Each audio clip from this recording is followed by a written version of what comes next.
আচ্ছা, তো আমরা আজকে যে বিষয়টা নিয়ে আলোচনা করতে চাচ্ছি সেটা হলো ফরেন এক্সচেঞ্জ। এটা ফরেন এক্সচেঞ্জের আসলে মূল বিষয়টা হচ্ছে ফরেন এক্সচেঞ্জ রেট। এখন এইটা একটা সময় ছিল যখন গোল্ড স্ট্যান্ডার্ডকে ভিত্তি করে গোল্ডের দামের সাথে মিল রেখেই কারেন্সির মূল্যটা ফিক্স করা হতো অতীতে। এখন কিন্তু সেটা চেঞ্জ হয়ে গেছে। এটা কেন চেঞ্জ হচ্ছে? যে গোল্ড রিজার্ভ রাখতে হবে, ওইটা ঠিক আছে, আইএমএফ এর রিকোয়ারমেন্টস অনুযায়ী, এসডিআর যেটা বলি, স্পেশাল ড্রয়িং রাইটস যেটা, সেটা অনুযায়ী এসডিআর মুদ্রাটা বা ওয়ার্ল্ড ব্যাংকে প্রত্যেকটা সদস্য রাষ্ট্র ওটা রাখতে হয়, সেটা গোল্ড অনুযায়ী সেটা কাউন্ট হয়। কিন্তু যেটা কনভার্টিবিলিটি যেটা বলা হয়, যে রূপান্তর একটা মুদ্রার সাথে আরেকটা মুদ্রার যেই কত রেট হবে, এইটা আসলে এখন মূল্য নির্ধারণের ক্ষেত্রে একটা ভূমিকা পালন করে। অর্থাৎ আমার কারেন্সির সাথে ইয়েন এর কত হবে, ডলারের কত হবে, ইউরো কত হবে, পাউন্ড স্টার্লিং কত হবে, এইটা এখন কান্ট্রি টু কান্ট্রি মুদ্রার এই লেনদেনের ট্রানজেকশন যেটা, এই ট্রানজেকশনটা হচ্ছে, এটা বাণিজ্যিক কারণেই এই মুদ্রার উঠানামাটা হচ্ছে, অর্থাৎ ডিমান্ড এন্ড সাপ্লাই। ঠিক আছে, এখন ডিমান্ড এন্ড সাপ্লাই বলতে বাংলাদেশে যদি হঠাৎ করে বা আজকেই ঢাকা শহরে দেখা যায় যে ডলারের পরিমাণ কমে গেছে, তাহলে কি হয়? ডলারের দাম বেড়ে যায়। আবার ডলারের সাপ্লাই যদি বেশি থাকে তাহলে ডলারের দাম মোটামুটি স্টেবল থাকে। ডলারের দাম উঠানামাটা নির্ভর করে আমার রিজার্ভ কত আছে, ডলারের রিজার্ভ কত আছে। হ্যাঁ, আবার কখনো কখনো রিজার্ভ থাকলেও ডলারের দাম উঠানামা করে কিভাবে? কারণ হলো যেই কান্ট্রির সাথে আমি ব্যবসা করছি সেই কান্ট্রিতে যদি তাদের কারেন্সির কোনো মূল্য ডলারের সাথে উঠানামা করে, তখন অটোমেটিক্যালি তারাও কিন্তু সেখানে একটা অ্যাডজাস্টমেন্ট করে। অ্যাডজাস্টমেন্ট করলে সেটার সাথে যখন আমি আমদানি বা রপ্তানি করি তখন আমার কারেন্সিও ওইটার সাথে উঠানামা করে। যেমন এখন সিঙ্গাপুর ডলার কালকে দেখলাম ৬২ টাকা, তারপরে সৌদি রিয়াল ২২ টাকা, এরকম করে হচ্ছে। এটা টাকার বিনিময়ে এইভাবে মুদ্রার হারটা নির্ধারিত হয়। আলটিমেটলি ডিমান্ড সাপ্লাই, সোজা আলটিমেটলি ডিমান্ড সাপ্লাই হচ্ছে basic issue.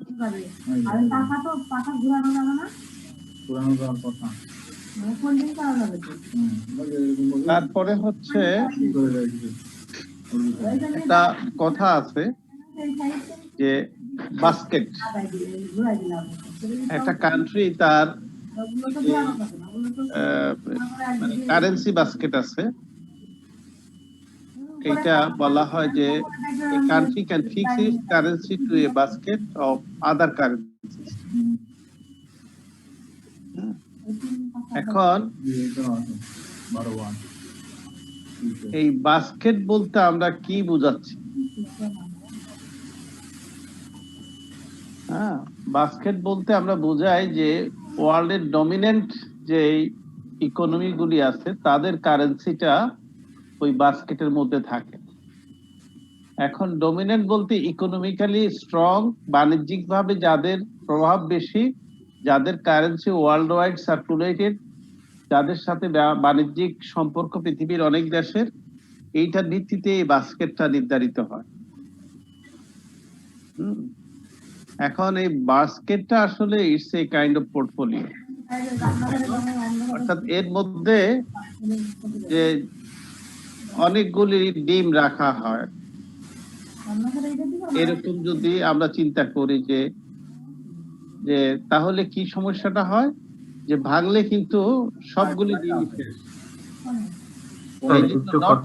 all your eggs in one basket। এই জন্য অনেক সময় এই বাস্কেটটাকে ডাইভার্সিফাই করা হয়। ডাইভার্সিফিকেশনের ইয়েটা হলো যে অস্ট্রেলিয়ান ডলার আছে, সিঙ্গাপুর, সৌদি রিয়াল আছে। হ্যালো স্যার, লাস্টে 115 ওনাকে একটু মিউট করে দেন, উনি আনমিউট, ওনার ওখান থেকে নয়েজ আসতেছে। ও নয়েজ আসতেছে, সেটাই মিউট করতে হবে তো। জি স্যার। এখন আমি যেটা বললাম এসডিআর, স্পেশাল ড্রয়িং রাইটস, এটা কি? A basket for of four major world currencies: euro, US dollar, British pound sterling, and Japanese yen. A special drawing rights are supplementary foreign exchange reserve assets defined and maintained by the IMF, International Monetary. আমি যে কিছুক্ষণ আগে যেটা বললাম, এসডিআরটাও কিন্তু একটা currency. এটা কার currency? এটা হলো আইএমএফ এর কারেন্সি। এসডিআর দিয়ে কিন্তু নির্ধারণ করা হয়, যেমন আমরা যদি কোনো প্রজেক্ট নেই আমাদের দেশে, কেউ যদি ফাইন্যান্স করে, তাহলে তার এটা কিন্তু এসডিআর দিয়া, ওয়ার্ল্ড ব্যাংকের টাকা দিয়া যদি হয়, তাহলে এটা এসডিআর দিয়া নির্ধারিত হয়। 1 এসডিআর সমান কত ডলার, সেটার ভিত্তিতে আমাকে ওই এত পরিমাণ ডলার আমাকে দেবে। এখন আমার টাকা কনভার্ট করলে কত বেশি কম হচ্ছে সেটা বিষয় না, বিষয় হলো যে আমাকে দেবে ওই এসডিআর ধরে। যার কারণে অনেক সময় ওয়ার্ল্ড ব্যাংক বা আইএমএফ এর, যেটাকে আমরা ওয়ার্ল্ড ব্যাংক বলি, আইএমএফটাই ওয়ার্ল্ড ব্যাংক, বা ওয়ার্ল্ড ব্যাংকের আরো সিস্টার অর্গানাইজেশন আইএফসি আছে। তো এই সমস্ত ফাইন্যান্সিয়াল ইনস্টিটিউশন বা ওয়ার্ল্ড ব্যাংকের এই যে কাজটা, এইটা তারা মুদ্রা নির্ধারণ করে এসডিআর এর মাধ্যমে। এবং এই এসডিআর এর মধ্যে আমাদের চারটা, এটা একটা বাস্কেট, এবং এই বাস্কেটের মধ্যে এই চারটা মেজর কারেন্সিস এখানে থাকে। এখন কেউ যদি লোন নেয়, জাপানিজ ইয়েনে নিতে পারে, পাউন্ড স্টার্লিং এ নিতে পারে, ইউএস ডলার নিতে পারে, ইউরোতে নিতে পারে। নরমালি ইউএস ডলারটাকেই ওয়ার্ল্ড ব্যাংক 95% ক্ষেত্রে ইউজ করে, অন্যগুলিকে খুব কম ইউজ করে। করলেও সেটা এসডিআর এর ভ্যালুর সাথে কম্পেয়ার করে তারপরে সেটাকে জাপানি ইয়েনে কনভার্ট করে, বা পাউন্ড স্টার্লিং অথবা ইউরোতে। আর যদি কোনো দেশে বাইল্যাটারাল চুক্তি হয়, তাহলে তো সেই দেশের এটা সরাসরি ওইভাবে হয়। এখন এক্সচেঞ্জ রেটের মূল মিনিংটা কি? মিনিংটা হচ্ছে প্রতি একক মুদ্রার এগেনস্টে আরেকটা দেশের মুদ্রার মূল্য কত, ভ্যালু কত, value of one currency in units of another currency. এটা হচ্ছে এক্সচেঞ্জ রেটের মূল ডেফিনিশন বা মিনিং। এখন যদি আমরা বলি যে একটা দেশের মুদ্রার সাথে আরেকটা মুদ্রার মূল্যমান কত, এটাই হচ্ছে এক্সচেঞ্জ রেট। এখন টাকার বিনিময়ে যদি ডলার হয়, ডলারের বিনিময়ে যদি টাকা হয়, তাহলে যে কোনো একটাকে আমরা ইউনিট হিসেবে ধরে নিতে পারি, যে 1 টাকা সমান কত ডলার, অথবা 100 টাকা সমান কত ডলার, এরকম একটা ইউনিট ধরে আমরা রেটটা ফিক্স করি। তো নরমালি ডলার যেহেতু হাই ভ্যালুতে থাকে আর টাকা যেহেতু লো ভ্যালুতে থাকে, নরমালি ডলার, $1 সমান কত টাকা সেভাবে আমরা ধরি। আমরা 1 টাকা সমান কত ডলার সেটা ধরতে গেলে কিন্তু দেখা যাবে যে এটা মানে ফ্র্যাকশন আসতেছে এবং এটা সেন্টের মধ্যে চলে যাচ্ছে। আর একটা জিনিস এখানে মনে রাখতে হবে, এ decline in currency value is referred to as depreciation. অর্থাৎ এই যে আমরা টাকা অথবা ডলার সাথে যদি তুলনা করি, এটা কি আমার টাকার মূল্য বাড়ছে না কমছে, মানে অবমূল্যায়িত হচ্ছে নাকি অধিক মূল্যায়িত হচ্ছে? যদি ডিক্লাইন করে তাহলে এটা ডেপ্রিসিয়েশন, আর যদি ইনক্রিজ করে তাহলে অ্যাপ্রিসিয়েশন। এটা কখনো কখনো বলা হয় ডিভ্যালুয়েশন, আর এটা হলো অ্যাপ্রিসিয়েশন। ডিভ্যালুয়েশন ও ডেপ্রিসিয়েশনের অন্য শব্দ হিসাবে অনেকে ডিভ্যালুয়েশনও ইউজ করে, যে ডিভ্যালুড অফ টাকা এগেইনস্ট ডলার, অর্থাৎ টাকার মূল্যটা কমে যায়। ডেপ্রিসিয়েশন হলো একই কথা। তারপরে এখানে বলা হচ্ছে, if currency A can buy your more units of foreign currency A has appreciated and foreign currency depreciated. এখন বাংলাদেশের টাকার তুলনায় কিন্তু ইয়েনের মূল্যমান কম, ঠিক আছে? জাপানের মূল্যমান কম, কিন্তু জাপানের মূল্যমান কম হওয়ার অর্থ এই নয় যে জাপানের মুদ্রার মান আমাদের চেয়ে কম বা জাপানের অর্থনৈতিক শক্তি আমাদের চেয়ে কম। এটা আপনারা খেয়াল করছেন কিনা? 1 ইয়েন সমান 1 টাকা সমান কত ইয়েন জানি, বোধহয় 5 বা 7 ইয়েন বা 10 ইয়েন। এই ক্ষেত্রে একটা কথা আছে, এখানে হলো যে এখানে এই কথা বলা যাবে না যে জাপানের কারেন্সি ডেপ্রিসিয়েটেড হয়েছে টাকার এগেইনস্টে। হ্যাঁ, এখানে ইউনিটটা ধরা হবে আসলে টাকাকে ইউনিট ধরে কারেন্সি অফ জাপানকে ডিফাইন করতে হবে, এবং সেটা স্ট্যান্ডার্ড ফিক্স হবে শেষ পর্যন্ত গিয়ে ডলারে। কেন ডলারে? কারণ হচ্ছে ওই যে এসডিআর এর বাস্কেটের কথা বললাম, সেই বাস্কেটে কিন্তু যেতে হবে আমাদের। সেই বাস্কেটের সাথে কম্পেয়ার করে তারপরে আমি ঠিক করব আমার ইউনিট কত। তো এখানে অবশ্য এটা স্লাইডটা দরকার নাই, এটা হলো ওয়ার্ল্ড ব্যাংক আসলে সব সময় এই এক্সচেঞ্জ রেটের ওয়ার্ল্ড ওয়াইড এক ধরনের রোল প্লে করে থাকে, এবং ওয়ার্ল্ড ব্যাংকের বিভিন্ন সময়ে যারা ছিল, এটা অবশ্য অন্য কারণে স্লাইডটা ছিল যে বিভিন্ন সময়ে যারা প্রেসিডেন্ট ছিল তাদের একটা ব্যাকগ্রাউন্ড সহ, সংক্ষিপ্ত ব্যাকগ্রাউন্ড সহ নাম এবং সময়কালটা উল্লেখ করা আছে। ইট ইজ নট নেসেসারি যে আসলে এই একেবারে বড় ইকোনমিস্ট হইতে হবে অথবা এই কারেন্সি বিষয়ে বিশাল গবেষণা করে সে হয়েছে। এখানে যদি আমরা হিস্ট্রিটা দেখি তাহলে দেখা যাবে যে অনেকেই, আমরা প্রথমটাই যদি দেখি, প্রথম দিকে নিউজ পেপার পাবলিশার, সেই কিন্তু প্রেসিডেন্ট ছিল। সো এই ওয়ার্ল্ড ব্যাংকের প্রেসিডেন্টের সাথে কিন্তু আসলে ওয়ার্ল্ডের অর্থনীতি বা খুব বুঝতে হবে অথবা ওয়ার্ল্ড ব্যাংকের অর্থনীতি বুঝতে হবে এরকম না। হ্যাঁ, এটা একটা অ্যাডমিনিস্ট্রেটিভ পোস্ট, যদিও অনেক সময় এটাকে আমরা বলি ম্যানেজারিয়াল পোস্ট বলা যায় এটাকে। এই জন্য এটা দেখানো, অন্য কিছু না। আর এখানে এখন আমরা যে স্লাইডটার কথা বলবো এটা খুব গুরুত্বপূর্ণ। আগের স্লাইডটা হলো জাস্ট এগুলি কনসেপচুয়াল, যে এক্সচেঞ্জ রেটটা কি, এপ্রিসিয়েশন কি, ডেপ্রিসিয়েশনটা কি, এসডিআরটা কি, এবং কেন বাস্কেটের মধ্যে কি কি আছে, এসডিআর এর বাস্কেটের মধ্যে কোন কোন মুদ্রাগুলি আছে, সেগুলি আমরা কথা বললাম। এখন আমরা যেটা বলবো এটা খুব ইম্পর্টেন্ট পরীক্ষার জন্য, যে impact of exchange rate change. এখন ইম্প্যাক্টটা কিসের উপরে? ইম্পোর্ট এবং এক্সপোর্টের উপরে। স্যার গত ক্লাসের স্লাইডটা কি দিয়েছিলেন? হ্যাঁ, সবগুলি দেওয়া হয়েছে, এগুলি দিদা বোধহয় শেয়ার করার কথা।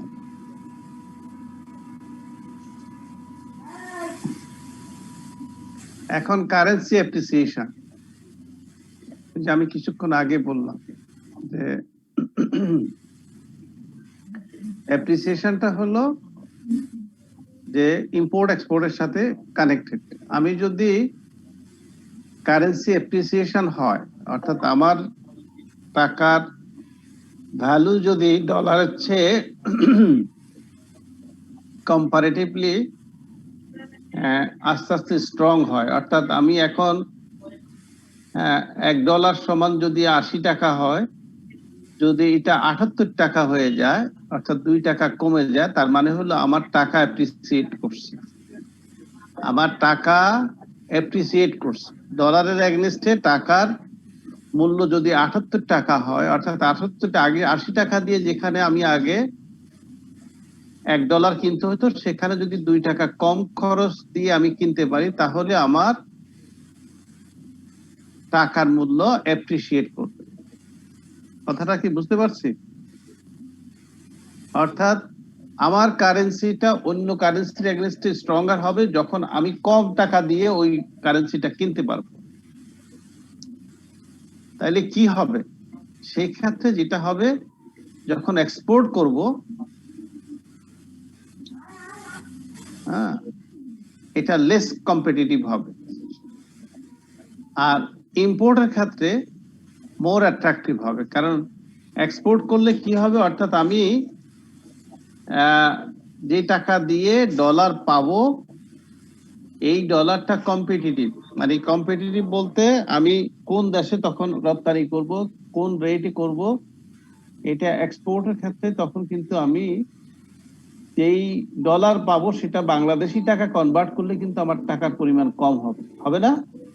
কারণ আমি 80 টাকার জায়গায় যদি আমি 78 টাকা হয়, তাহলে এক্সপোর্ট করলে হবে কি, আমার টাকার অঙ্কে কনভার্ট করলে ডলারের পরিমাণটা $1000 যদি আমি কনভার্ট করি তাহলে আমার 7800 টাকা হবে। যদি 80 টাকা আমি বিক্রি করতে পারতাম তাহলে আমার 8000 টাকা হতো।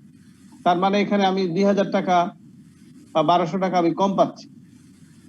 আর উল্টা দিকটা হচ্ছে কি, যে ইম্পোর্টটা খুব অ্যাট্রাকটিভ হয়, তখন ইম্পোর্টটা খুব ভালো আমার জন্য। কারণ হলো আমি কম টাকা দিয়ে বেশি জিনিস কিনতে পারছি, কম টাকা খরচ হচ্ছে আমার, অর্থাৎ ডলারের এগেইনস্টে আমার টাকা স্ট্রং হয়ে যাওয়াতে আমি লাভবান হচ্ছি। আমার বাংলাদেশি টাকা কম খরচ করে আমি পণ্য আমদানি করতে পারছি, এবং যদি কম টাকা দিয়ে আমার আমদানি করতে পারি তাহলে আমি দেশের ভিতরে সে কস্টিংও কম হবে, আমার সেই পণ্যটাও আমি মূল্য নির্ধারণের ক্ষেত্রে সুবিধাজনক অবস্থানে থাকবে।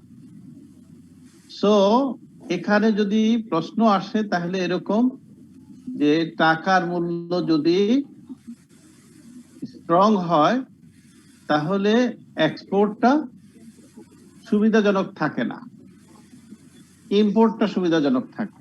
ইম্পোর্টের ক্ষেত্রে ব্যবসায়ীরা সুবিধাটা বেশি পায়। আর ঠিক তার উল্টাটা হচ্ছে ডেপ্রিসিয়েশন। আমার টাকা যদি 80 টাকার জায়গায় 82 টাকা লাগে তাহলে হয় কি, আমার জন্য এক্সপোর্টটা আমার জন্য ভালো হয়। কারণ হলো আমার টাকা ডলার ভাঙাইলে আমি বেশি টাকা বাংলাদেশে বাংলাদেশি টাকা বা বাংলাদেশ কারেন্সিতে আমি পাবো। আর ইম্পোর্টটা ঠিক তার উল্টা হয়ে যাচ্ছে, ইম্পোর্টটা লেস অ্যাট্রাকটিভ হয়ে যাচ্ছে, অর্থাৎ ইম্পোর্টের জন্য আমার টাকা বেশি দিতে হচ্ছে।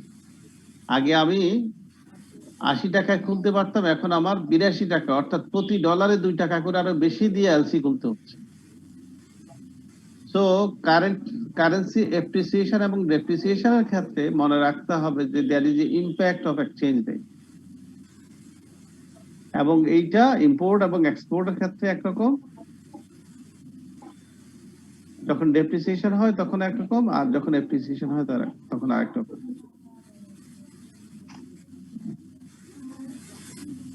এইটাকে এক্সপ্লেন করতে পারলে হয়ে গেল, এটা উদাহরণ দিয়ে এক্সপ্লেন করতে হবে পরীক্ষায় যদি আসে।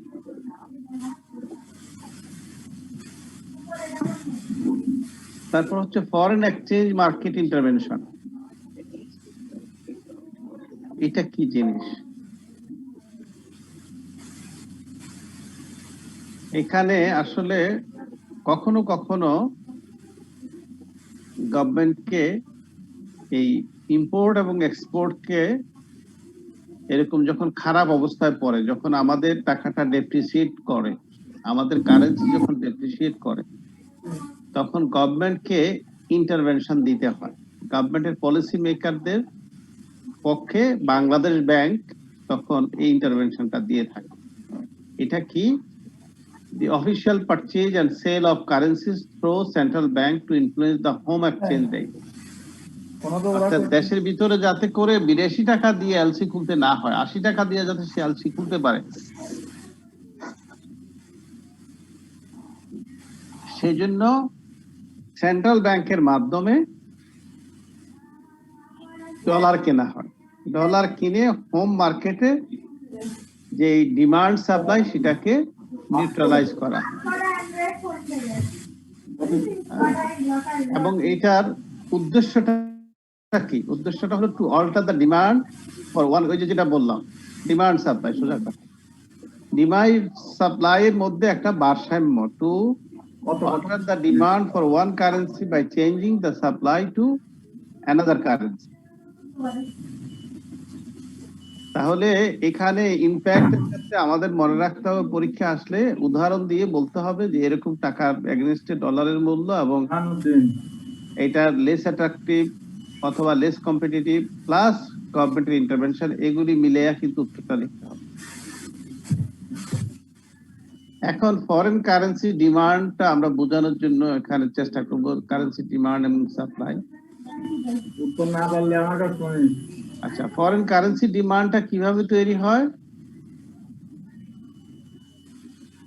ভুল ভুল উত্তর দিস না, এই সঠিক উত্তর দেবে, এর ভিতরে আমার ল্যাপটপ পাবে।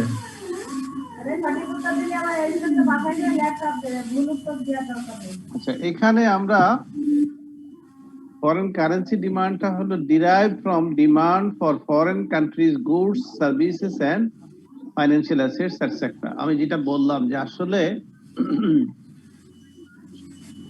আমি যেই বিদেশি জিনিস আমদানি করব সেটার ডিমান্ড কতটা আমার দেশে আছে, এবং সেই ডিমান্ড যদি থাকে তাহলে আমি আমদানি করতে গেলেই তো আমার ওই দেশের মুদ্রা লাগবে, ডলার লাগবে। হ্যাঁ, এখন for example the demand for Bangladeshi goods by German needs to BDT to convert euro। যেমন জার্মান থেকে যদি আমার আনতে হয় তাহলে ইউরোতে বাংলাদেশি টাকা আমার কনভার্ট করতে হবে, অর্থাৎ ইউরোর এগেনস্টে বাংলাদেশি টাকার ডিমান্ড আমাকে তৈরি করতে হবে। তো কত ডিমান্ড ইউরোর, কত ইউরো আমার দরকার, সেই ডিমান্ডের ভিত্তিতে বাংলাদেশি টাকা আমার কত দরকার সেটা আমাকে ঠিক করতে হবে।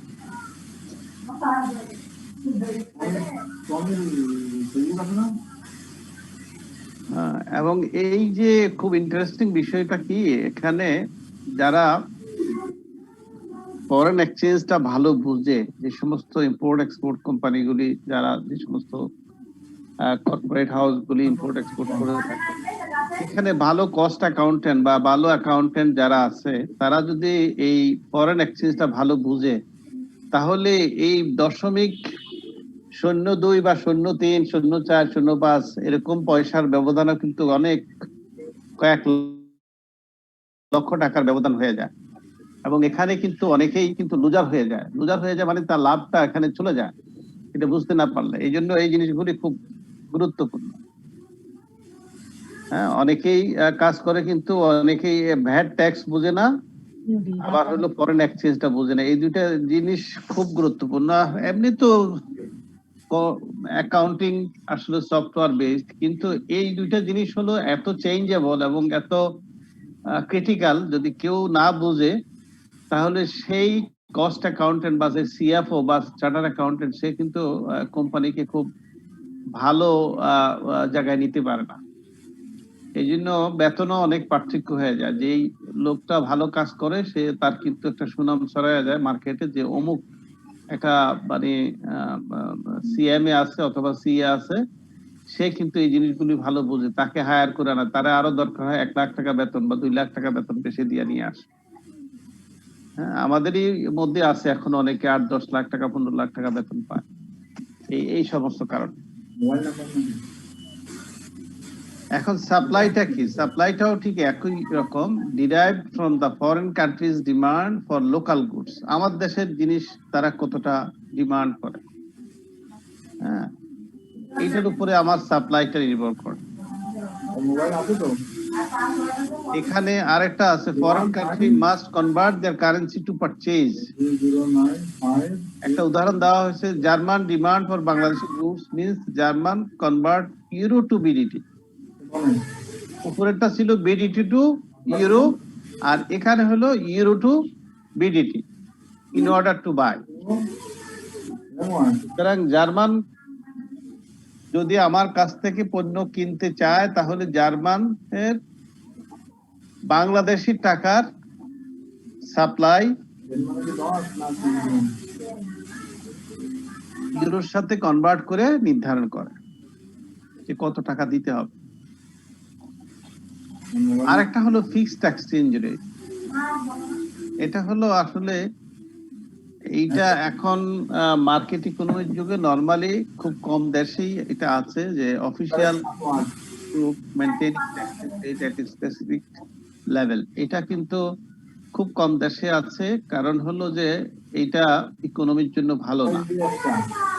এটা ফিক্স করে দিলে এটার বিপদ হয় যে এই কারণে, সেটা হলো যে যদি মার্কেটে এই ডিমান্ড সাপ্লাই কারণে এপ্রিসিয়েট বা ডেপ্রিসিয়েট করে, তখন কিন্তু আমরা অ্যাডজাস্টমেন্টে যাই না। অ্যাডজাস্টমেন্টে না যাওয়ার কারণে যেটা হয় সেটা হলো যে আমি খাইলেও টাকা দিতে হবে, না খাইলেও টাকা দিতে হবে, এরকম একটা অবস্থা আর কি। অর্থাৎ কমলেও দিতে হবে, বাড়লেও আমার দিতে হবে, একই রকম।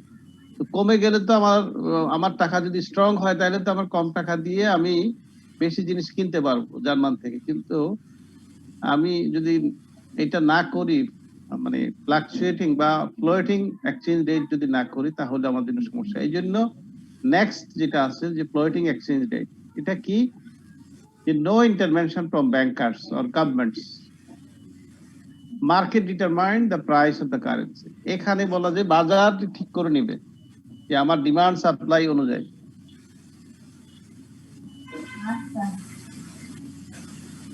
Market will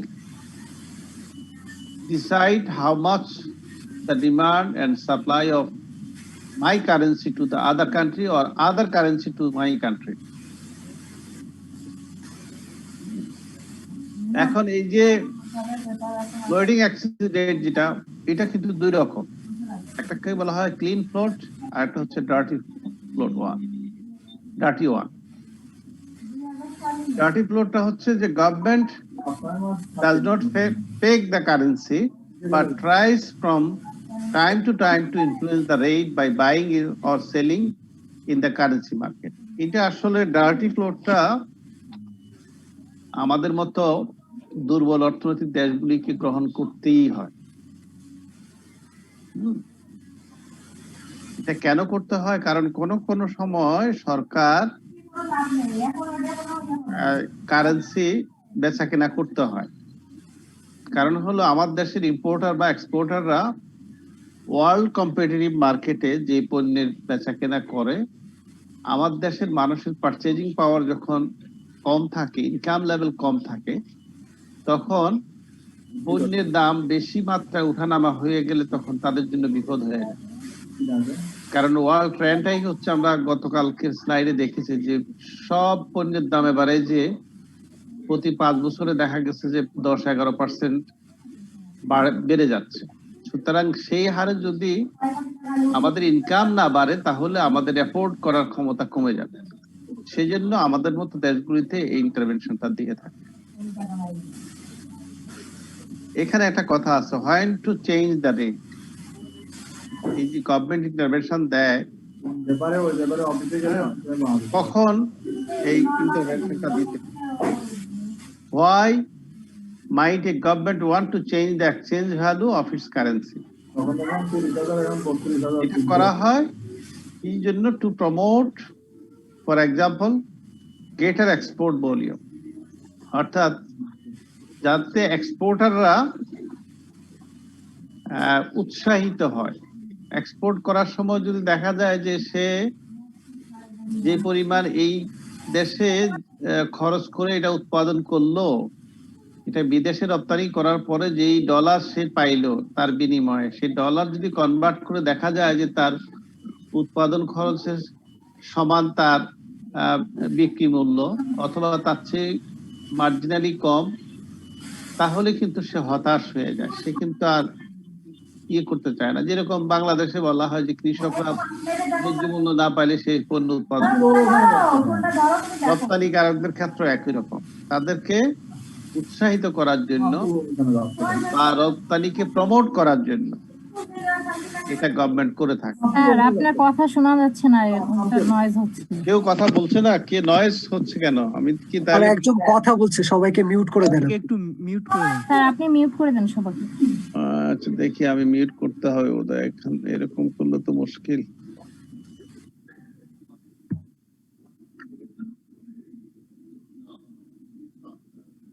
মিউট যে করবো কোন জায়গায় সেটাও তো খুঁজে পাচ্ছি না। এখন ঠিক আছে?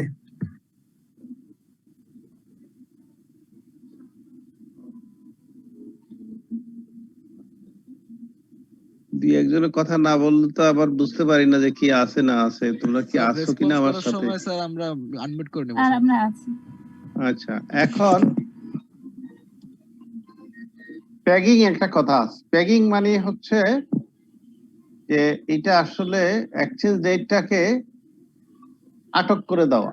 The term pegged exchange rates to setting a targeted value for countries' foreign exchange, and it indicates the government has some ability to move the peg.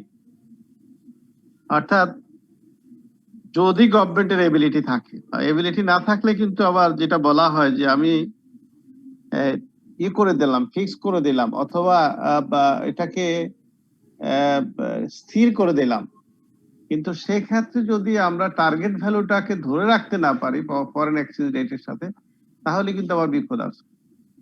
সুতরাং গভর্নমেন্টকে সেই অ্যাবিলিটি থাকতে হবে। যেমন আমাদের রিজার্ভ কিন্তু এখন খুব স্ট্রং পজিশনে আছে, কম্পারেটিভ স্ট্রং পজিশন বলতে আমরা আসলে ওইরকম আত্মতুষ্টির কারণ নাই যে আমাদের আগামী 1 বছরের বা আমাদের নরমালি একটা স্ট্যান্ডার্ড আছে যে 3 মাসের রিজার্ভ ইম্পোর্ট করার মতো ক্ষমতা যদি থাকে রিজার্ভের, তাহলে এটাকে বলা হয় যে একটা মোটামুটি সিকিউরড পজিশন, যে মিনিমাম সিকিউরিটি আমাদের আছে। আমরা মানে হঠাৎ করে কোনো বিপদে পড়ার সম্ভাবনা নাই। কিন্তু যদি এটা আরো বাড়ে তাহলে আরো ভালো। এই জন্য ফরেন রিজার্ভটা খুব গুরুত্বপূর্ণ, এবং সেটাকে এই যে এক্সচেঞ্জ রেটটাকে ফিক্স করে দেওয়া, ট্যাগ করে দেওয়া, অথবা ওইটাকে প্যাকিং করে দেওয়া, এই ক্ষেত্রে খুব গুরুত্বপূর্ণ ভূমিকা পালন করে যে সরকারের এবিলিটি কতটুকু আছে। স্যার এটা ফিক্সড করে দিব আমরা কিভাবে?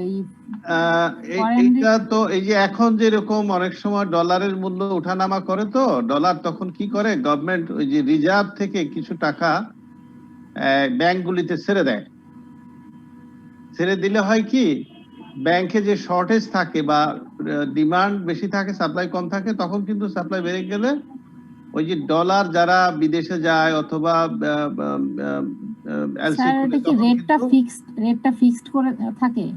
হ্যাঁ, তখন কিন্তু না, এটা অটোমেটিক্যালি তো সাপ্লাই যখন বেড়ে যায় তখন তো ডিমান্ডের এগেইনস্টে সাপ্লাই বেড়ে গেলে তো ডিমান্ড অটোমেটিক্যালি ইয়ে হবে, একটা পর্যায়ে গিয়ে এটা দামটা কমতে বাধ্য হবে।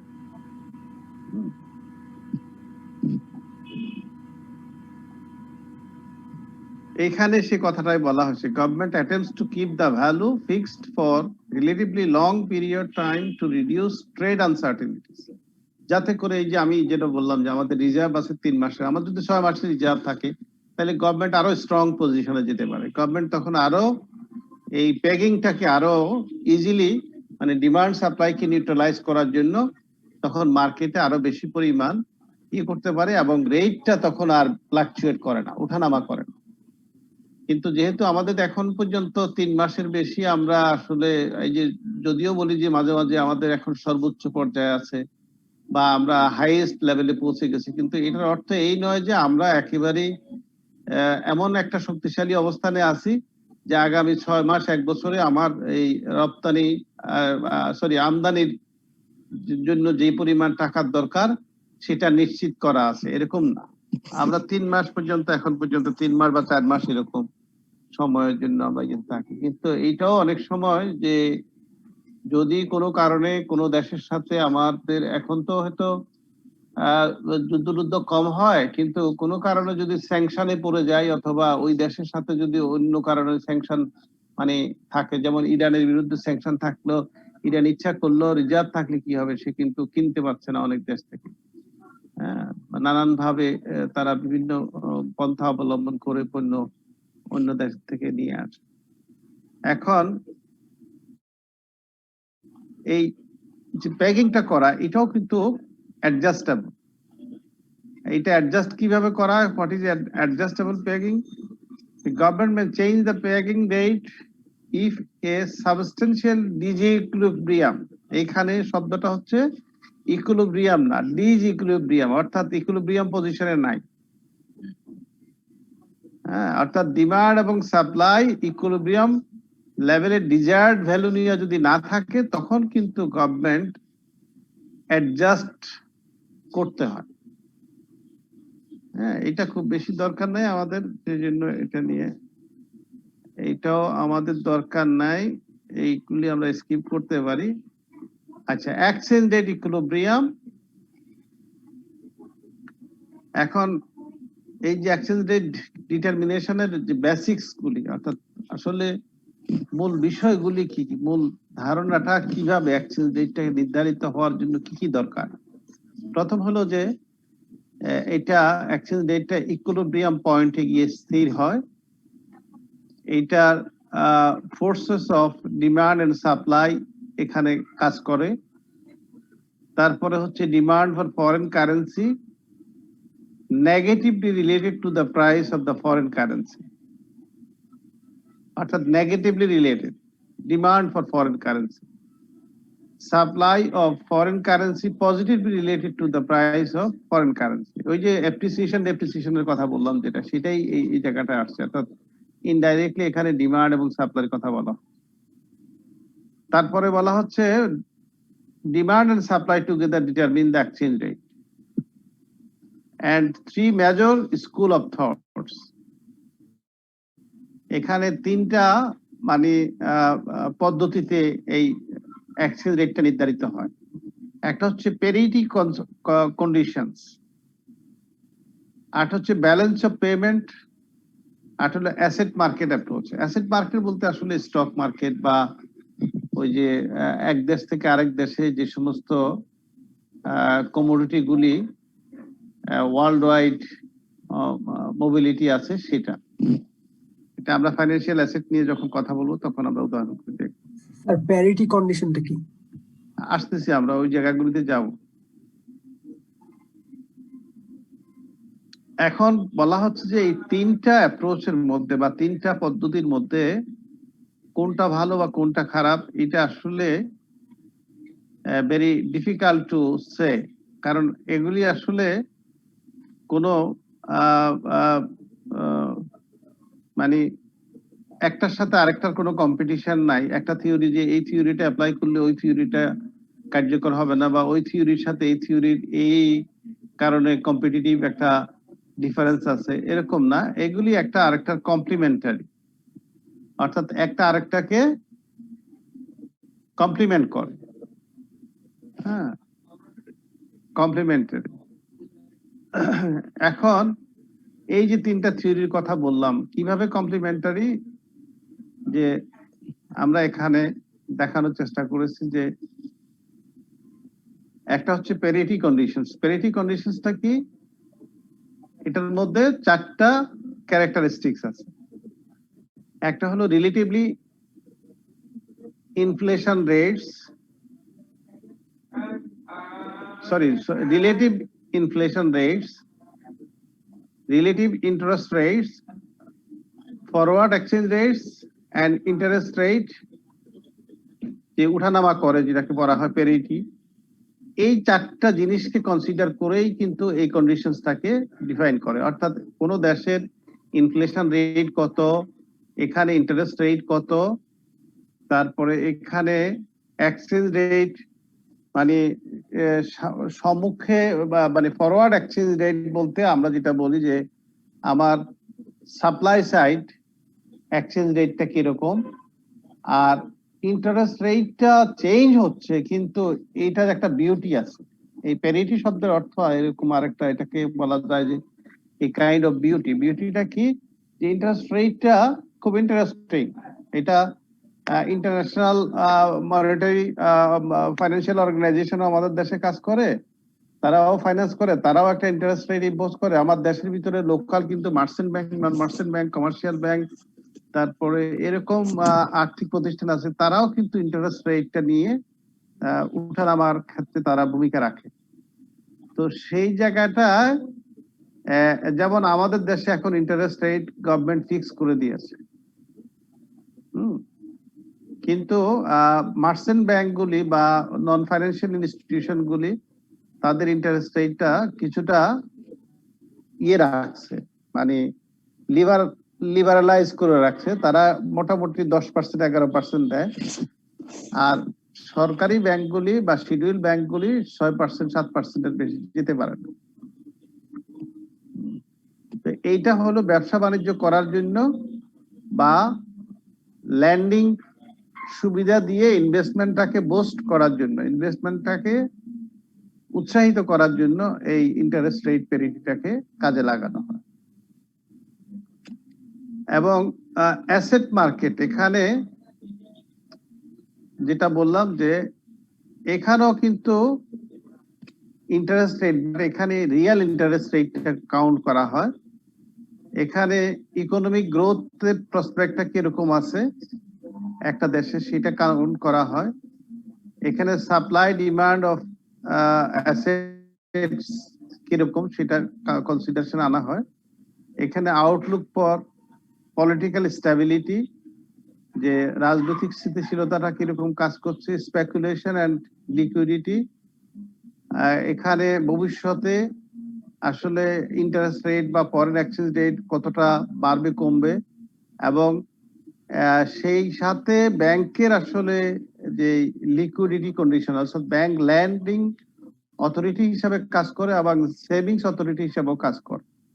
সুতরাং তার সে কত পরিমাণ সেভিংস আনতে পারলো এবং কত পরিমাণ ল্যান্ড বড়োয়ারদেরকে দিতে পারলো, এর মাঝে তার যে লিকুইডিটি পজিশন এইটা আসলে এই কিরকম সেটাও মেজার করা হয় অ্যাসেট মার্কেটের তুলনায়। এখন এই অ্যাসেট বলতে রিয়েল এস্টেট সেক্টর থেকে শুরু করে যা আছে সব সোজা কথা অ্যাসেট মার্কেট। যেমন বিভিন্ন ফ্যাক্টরি বা মার্চেন্ডাইজিং কোম্পানিগুলি লোন নেয়, সেটাও অ্যাসেট মার্কেটের মধ্যেই পড়ে। তারপরে হচ্ছে পলিটিক্যাল রিস্ক এন্ড কন্ট্রোলস। এখানে এইটা অ্যাসেট মার্কেটে একটা বড় ইয়ে থাকে যে অনেক সময় কোনো দেশ, এটা এখন অবশ্য নাই, এক সময় ছিল যে তারা গভর্নমেন্টের, যেমন আমাদের দেশে অবশ্য কিছুদিন আগে এরকম একটা লোন নিলে ওটা অ্যাসেট মার্কেটে কিভাবে আসতেছে?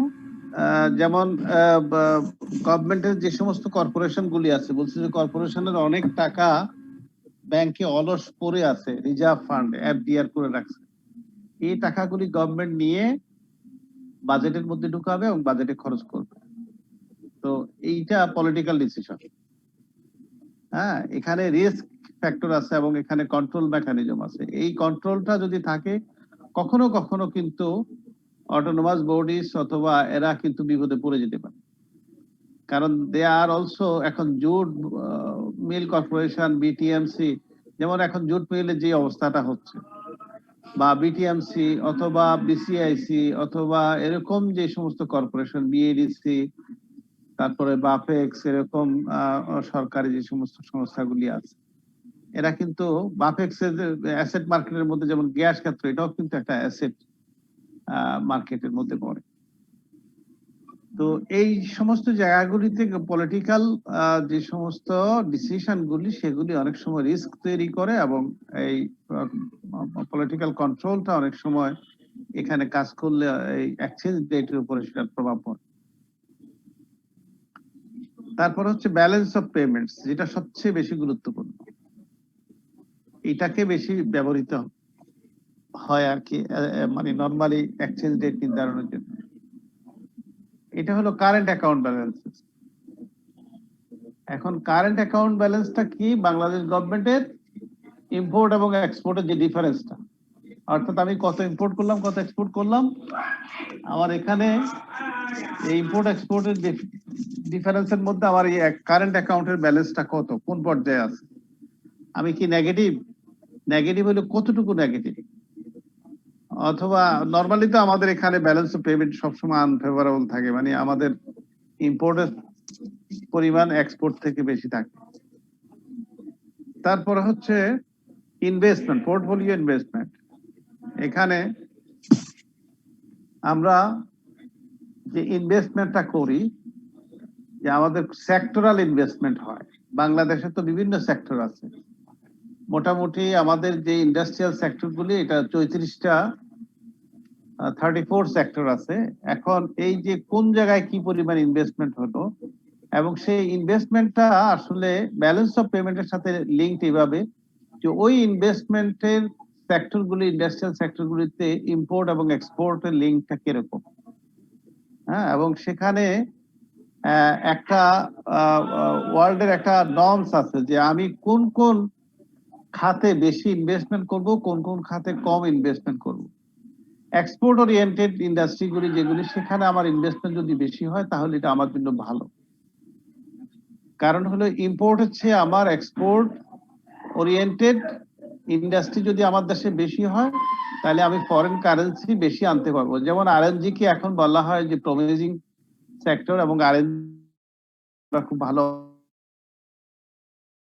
সিঙ্গেল সেক্টরের উপরে নির্ভর করা। এই জন্য quality of investment is important, এবং এটা পোর্টফোলিওটাকে ঠিক করা যে একটা সেক্টরের উপরে ইয়ে না করে মাল্টি সেক্টরকে এই ইনভেস্টমেন্টের আওতায় নিয়ে আসে, তাহলে ব্যালেন্স অফ পেমেন্টটা আমাদের ফেভারে থাকবে। ওইটা যদি থাকে তাহলে আমার এক্সচেঞ্জ রেটটাও আমার ফেভারে থাকবে। তারপরে হলো ফরেন ডাইরেক্ট ইনভেস্টমেন্ট। যদি ফরেন ডাইরেক্ট ইনভেস্টমেন্ট আমার দেশে হয়, এখানে একটা কথা আছে যে ফরেন ডাইরেক্ট ইনভেস্টমেন্ট, সব ইনভেস্টমেন্ট কিন্তু আবার ভালো না। এখানে বলা হয় green field investment. Green field investment বলতে বোঝানো হয় যে ইনভেস্টমেন্টের মাধ্যমে আমার দেশের জনগোষ্ঠীর কর্মসংস্থান হয় এবং ক্যাপিটাল গুডস বা টেকনোলজি আমার দেশে আসে, সেটা কিন্তু আমার জন্য মঙ্গলজনক। এফডিআই যেটাকে আমরা বলি, তাহলে এফডিআই এর সাথে হলো তিনটা জিনিস খুব গুরুত্বপূর্ণ। একটা হলো ক্যাপিটাল গুডস আমার দেশে আসা, টেকনোলজি, নিউ টেকনোলজি আমার দেশে আসা, ইনোভেশনের জন্য এটা কাজে লাগে, আর থার্ড হচ্ছে যে আমার দেশের এমপ্লয়মেন্টকে এখানে সুযোগ করে দেওয়া, আমার দেশের জনগোষ্ঠীকে সেখানে কর্মসংস্থানের সুযোগ করে দেওয়া।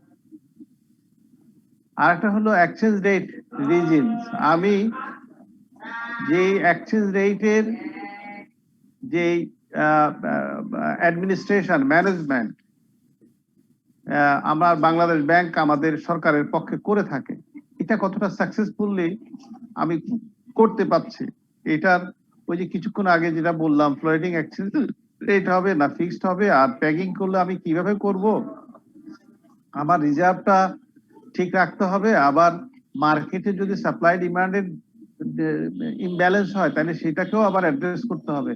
সুতরাং এক্সচেঞ্জ রেটের রিজিমসটা মানে শাসনটা বা এটার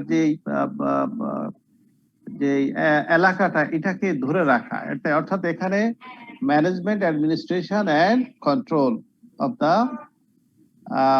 রেগুলেটরি বডি, এটাকে বোঝানো। তারপর হচ্ছে অফিসিয়াল মনিটারি রিজার্ভ, অর্থাৎ আমার কাছে অফিসিয়ালি মনিটারি রিজার্ভ কত আছে।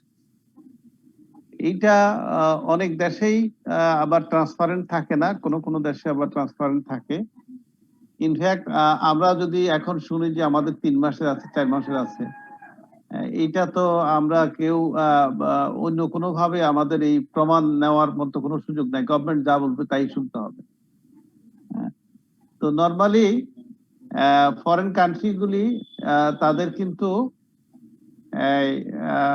ইয়ে আছে, কি বলে, এই যে ফরেন এক্সচেঞ্জের এই যে মনিটারি রিজার্ভটা যেটা, এইটা তাদের যে এক্সপোর্ট এবং ইম্পোর্টের কারেন্ট অ্যাকাউন্ট ব্যালেন্স যেটা, সেটা দেখেই কিন্তু বোঝা যায়।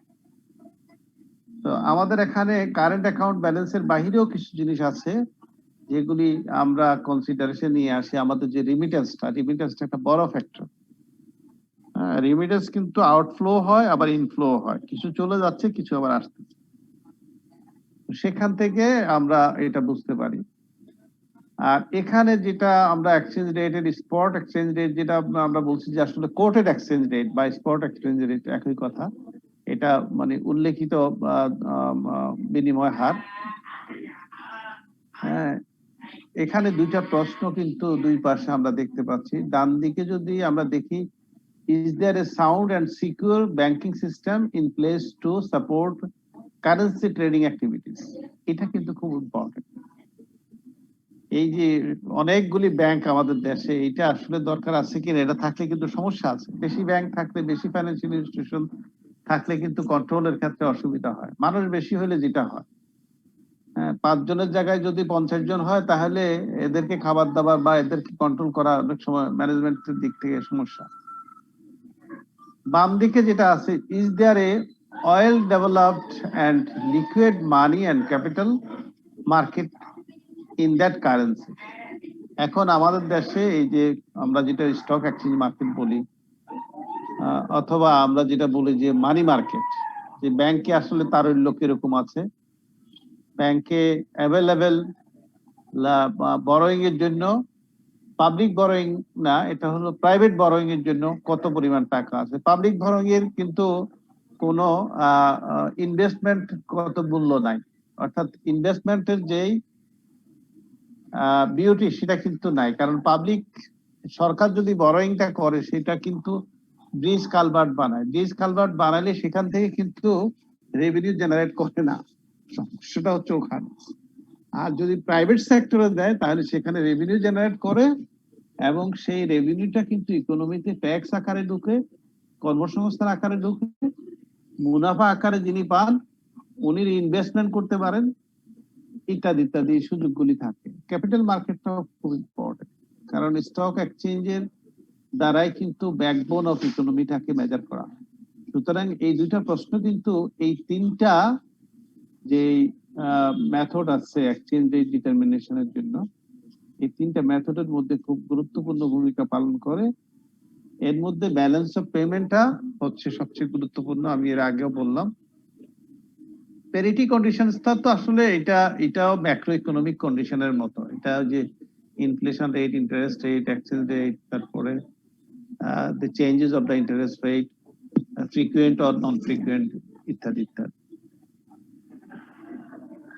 এখন এগুলির কিন্তু আরো ডিটেইলস এখানে আছে। প্যারিটি কন্ডিশনস অ্যাপ্রোচের মধ্যে বলা হচ্ছে, theory of purchasing power parity is the most widely accepted theory of all exchange rate determination theories. এই তিনটা পি, যেটা পারচেজিং পাওয়ার প্যারিটি, অর্থাৎ যেটা বললাম কিছুক্ষণ আগে, যে আসলে পারচেজিং পাওয়ার প্যারিটিটা আসলে নির্ভর করে কিসের উপরে, যে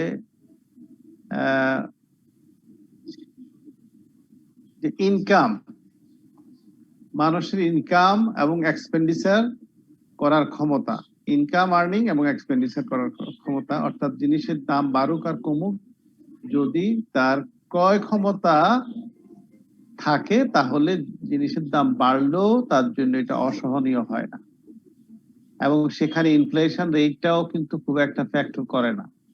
বাট ইনফ্লেশন রেটটা যদি বেড়ে যায় তখন যেটা হয় যে ইনকাম বাড়লে তার আবার বিপদ হয়, কারণ বেশি টাকা দিয়ে কম জিনিস কিনতে হয়। ব্যালেন্স অফ পেমেন্টটা, এটা বলা হচ্ছে যে second most utilised theoretical approach, কিন্তু যদিও এটা সেকেন্ড মোস্ট, বাট আমাদের দেশে ব্যালেন্স অফ পেমেন্টটাকে খুব সিরিয়াসলি দেখা হয়। কারণ হলো যে প্রথমটা যেটা, সেটা হলো যে ওয়ার্ল্ডের যে সমস্ত ভালো ভালো ইকোনমি এগুলি আছে সেখানেই সেটা বেশি ব্যবহৃত হয়। এখানে যেটা হয় সেটা হলো যে ওই যে ইকুইলিব্রিয়ামের কথা আসছে এখানে। The basic approach argues that equilibrium exchange rate is found when currency flows match current and financial account activities. এখানে ব্যালেন্স অফ পেমেন্টের ট্রানজাকশন, যেটা আমরা কারেন্ট অ্যাকাউন্ট ব্যালেন্সের কথা বললাম, যে এখানে কিছু ক্রিটিক্সও আছে। এখানে ক্রিটিক্সটা হলো যে আমরা কিছুক্ষণ আগে যেটা দেখলাম, এখানে কিন্তু এই ক্যাপিটাল মার্কেট বা স্টক মার্কেটের কথা বলা হয়নি, হ্যাঁ, যার কারণে ব্যালেন্স অফ পেমেন্টের ক্ষেত্রে একটা সাইড ইগনোর করা হয়েছে। আর অ্যাসেট মার্কেট, যেটা supply demand of financial assets, এখানে এটা শিফট করতে পারে। Shift in the supply and demand for financial assets can alter the exchange rates. ওই যে এটা যে কারণে হচ্ছে যে আমি এখন জার্মান থেকে কোনো যন্ত্রপাতি আমদানি করব, এখন এই যন্ত্রপাতিগুলি কিন্তু ফাইন্যান্সিয়াল অ্যাসেটস। আমি এখানে একটা ইন্ডাস্ট্রি করব, জার্মানের সাথে চুক্তি হলো, আমি জার্মান থেকে এই সমস্ত যন্ত্রপাতিগুলি নিয়ে এসে আমি এখানে ফিট করব। সেখানে যদি সাপ্লাই ডিমান্ডের চেঞ্জ হয় তাহলে কিন্তু আমার এক্সচেঞ্জ রেটের একটা প্রভাব পড়ে। অর্থাৎ সাপ্লাই ডিমান্ড বলতে যদি দেখা গেল যে জার্মান থেকে যে পণ্যটা আমি আনবো, এই পণ্যটার অল্টারনেটিভ যদি আমার অন্য দেশে না থাকে, বা এই একই পণ্য যদি অন্য দেশ থেকে আমি আনতে না পারি, তাহলে এটার সোর্স কিন্তু কমে গেল, অর্থাৎ সাপ্লাইটা কিন্তু কমে গেল। সাপ্লাই যে ওয়াইডার এরিয়া তখন আর থাকে না। এটা ছাড়াও অ্যাসেট মার্কেটে আরেকটা জিনিস প্রভাব বিস্তার করে, যে মনিটারি অ্যান্ড ফিসক্যাল পলিসি। এই দুটো পলিসি কিন্তু এটা আমরা জানি যে এটা ন্যাশনাল পর্যায় থেকে হয়, সরকারকে এটা করতে হয়, কত টাকা ট্যাক্স বসাবে, কত টাকা ভ্যাট বসাবে, ইন্টারেস্ট রেট কত হবে, এইটাও কিন্তু অ্যাসেট মার্কেটকে প্রভাবিত করে। কারণ হলো মানুষের হাতে যে টাকাটা থাকে, এটা হলো তার আইদার ইনকাম করে অথবা ব্যবসা করে মুনাফা থেকে এই টাকাটা সে পায়। এছাড়া আর কোনো পথ আছে নাকি, নাকি কিছু খেলে পাইতে হবে? অর্থাৎ অবৈধ উপায়ে স্মাগলিং করে ওগুলি কিন্তু ওইভাবেও টাকা আসে, কিন্তু সেটা তো আর হোয়াইট মানি না বা ফর্মাল ইকোনমির মধ্যে না।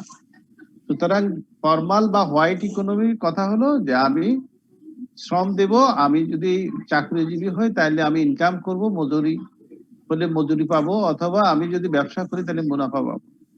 এই মুনাফা বা মজুরি বা বেতনের টাকা আমি একটা অংশ খরচ করব, আর একটা অংশ সেভ করব, আর একটা অংশ আমি গভর্নমেন্টকে ট্যাক্স দেব, ট্যাক্স অথবা ভ্যাট দেব। এখন এই জায়গাটায় যদি আসলে খুব ভালো মেকানিজম ডেভেলপ না করে, তাহলে এক্সচেঞ্জ রেটের উপরে এটার একটা প্রভাব পড়ে, এবং সেই ইকোনমিতে দেখা যায় মানি মার্কেটটা অথবা ক্যাপিটাল মার্কেটটা অথবা আমরা যেটা বলছি যে ওই যে প্যারিটি কন্ডিশনস যেটা, সেটা কিন্তু উঠানামা করে। উঠানামা করলেই অ্যাসেট মার্কেটটাও তার সাথে কমপ্লিমেন্টারি একটা ভূমিকা পালন করে।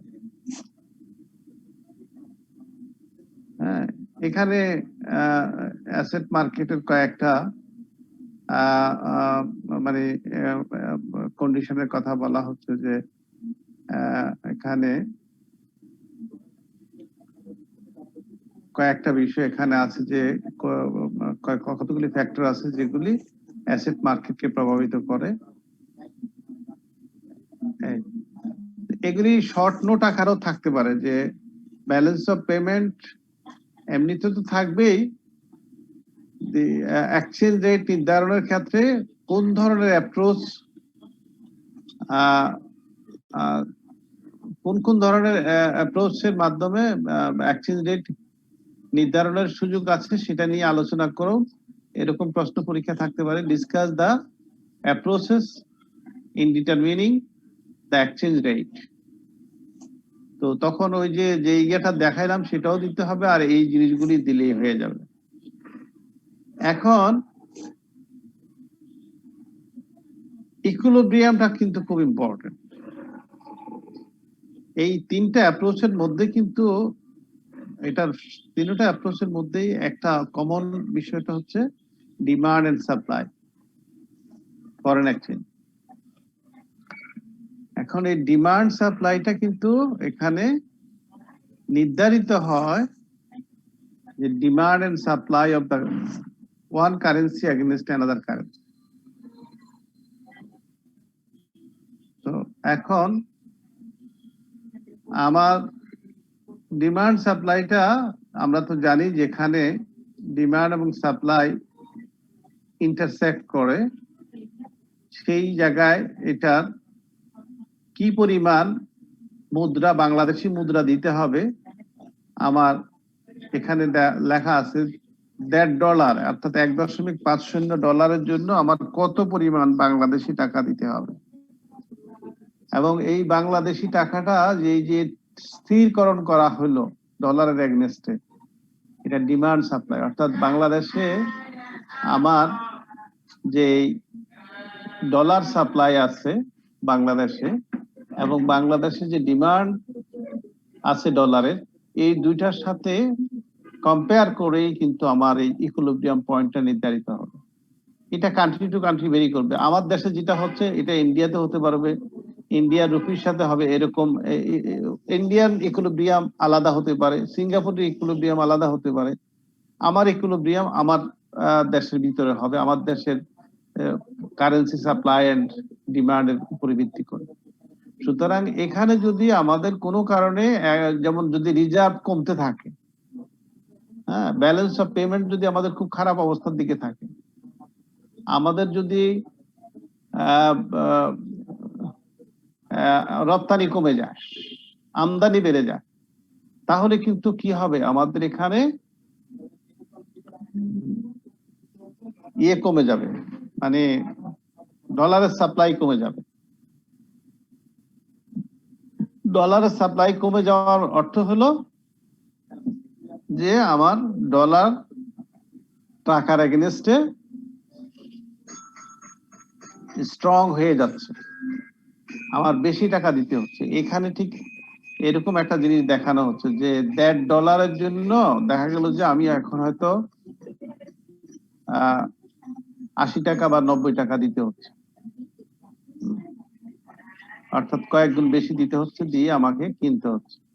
সো এখানে ডিমান্ড এন্ড সাপ্লাইটা খুব ইম্পর্টেন্ট। আসলে এই ইকুইলিব্রিয়াম পয়েন্টে ওই মার্কেটে সাপ্লাইয়ের উপরে নির্ভর করে এবং ইম্পোর্ট এক্সপোর্টের উপর নির্ভর করে চাহিদাটা বাড়ে বা কমে।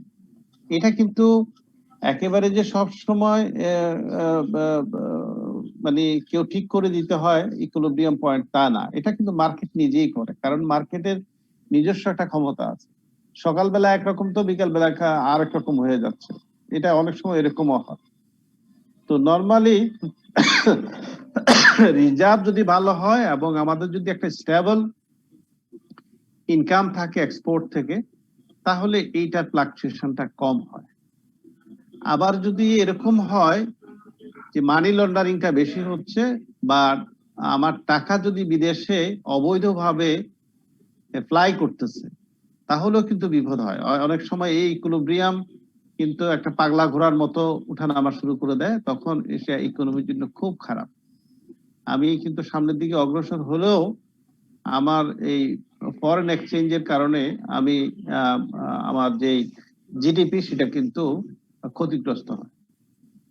তো এখন প্রশ্ন উঠতে পারে যে বাংলাদেশে তো স্যার বহু টাকা বিদেশে চলে গেছে, এই যে বিদেশে চলে গেছে, কিন্তু যেটা হচ্ছে সেটা হলো যে ভাগ্য ভালো যে আমরা আরএনজি এবং আমাদের রিমিটেন্সের সাইজটা সবসময় ইনক্রিজিং ট্রেন্ডের মধ্যে আছে এখনো। এটা আমরা ধরে রাখতে পারছি বলেই কিন্তু আমাদের চুরি চামারি বা মানি লন্ডারিং অথবা বিদেশে পাচার টাচার করার পরেও আমরা কিন্তু ভালো আছি, এবং আমাদের ইন্টারনালি আমাদের যে মার্কেট, সেই মার্কেটটা আমরা ইনফ্লেশন এবং ইন্টারেস্ট রেটটা আমাদের কন্ট্রোলে আছে, সেই জন্য আমরা এক্সচেঞ্জ রেটটাকেও আমরা ধরে রাখতে পারছি। অর্থাৎ এখানে ওই যে তিনটা অ্যাপ্রোচের তিনটা কিছু কিছু জায়গায় ভালো ভালো জিনিস আছে, যার কারণে একটা আরেকটাকে কমপ্লিমেন্ট করে এখানে মোটামুটি আমরা একটু ভালো অবস্থায় আছি। তো সে কারণে আমাদের ইকুইলিব্রিয়ামটা বলা যায় যে গত কয়েক মাসে একটু উঠানামা করছে, ঠিক আছে, কিন্তু সেটা খুব বেশি ব্যবধানে যায় নাই। এবং কোভিড এর কারণে বা প্যান্ডেমিক অবস্থার কারণে এখানে যেটা হচ্ছে সেটা হলো যে ওয়ার্ল্ড ওয়াইডই এক ধরনের মন্দাভাব আছে, বা আমদানি রপ্তানির ক্ষেত্রে কিছুটা শিথিলতা আছে, যার কারণে এইটাকে আমরা ধরে নিতে পারি যে এটা খুব বড় ধরনের আমাদের ইকোনমিকটাকে এক্সচেঞ্জ রেটের দ্বারা ক্ষতিগ্রস্ত করছে না।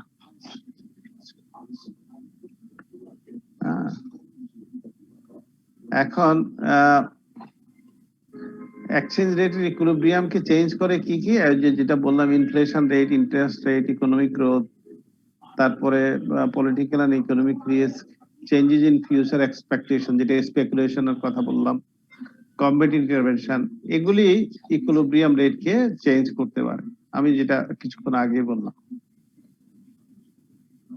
আর ফিক্সড রেট নিয়ে তো কথা বলার কিছু নাই, এটা গভর্নমেন্ট কন্ট্রোল করে। বাট আমাদের দেশে এখন কিন্তু ফ্লোটিং এক্সচেঞ্জ রেট কার্যকর আছে, আমরা কিন্তু ফিক্সড রেটের মধ্যে নাই, আমরা খুব কম ইন্টারভেনশন দিই। সো ফরেন এক্সচেঞ্জ সম্পর্কে এইটুকু তিনটা অ্যাপ্রোচ আমাদের মনে রাখতে হবে।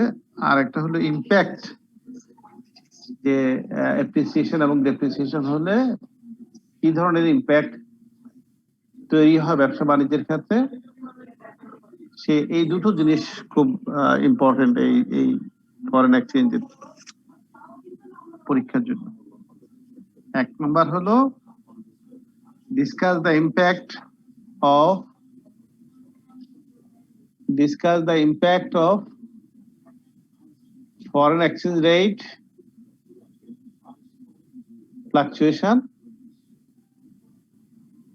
আর একটা হতে পারে discuss the approaches used to determine the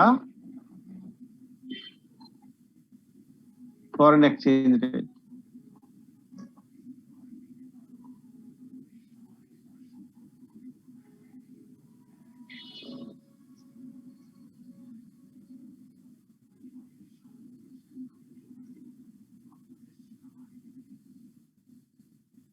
আর এখানে ইন কনক্লুশনে এখানে জাস্ট এটা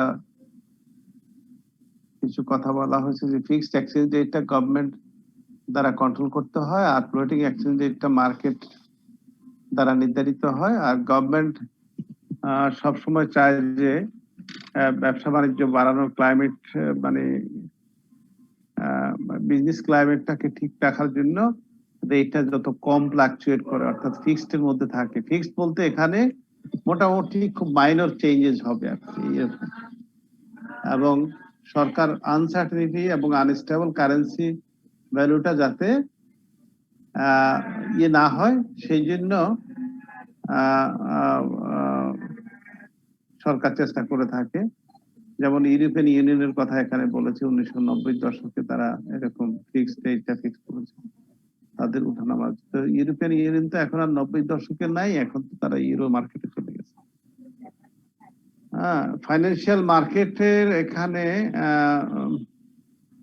বলা হচ্ছে flexible exchange rates, more and more countries have come to appreciate the value of market determination।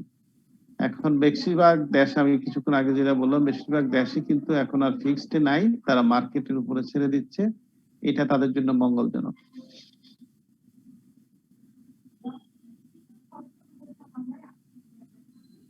তো এই স্লাইডটা আমি তো পাঠাই দিচ্ছি, এখন যারা পাইছে তারা তো ভালো, আর যারা পায় নাই তাদেরকে দিদার হ্যালো স্যার ওর সবার সাথে শেয়ার করতে হবে। আপলোড করা স্যার, ড্রাইভে আপলোড করা আছে স্যার। আচ্ছা গুড, তাহলে সবাই পেয়ে যাবে। যে কেউ ডাউনলোড করে নিতে পারবে, যে কোনো হ্যাঁ, যে কেউ ডাউনলোড করে নিতে পারবে। আর আমরা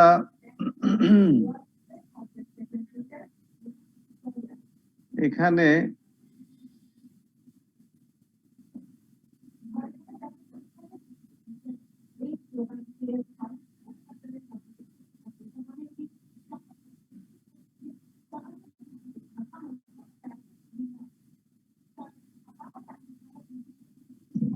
আর একটা স্লাইড দেখি।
এই স্লাইডটা আমি একটু কাস্টমাইজ করব, বাট আমি কয়েকটা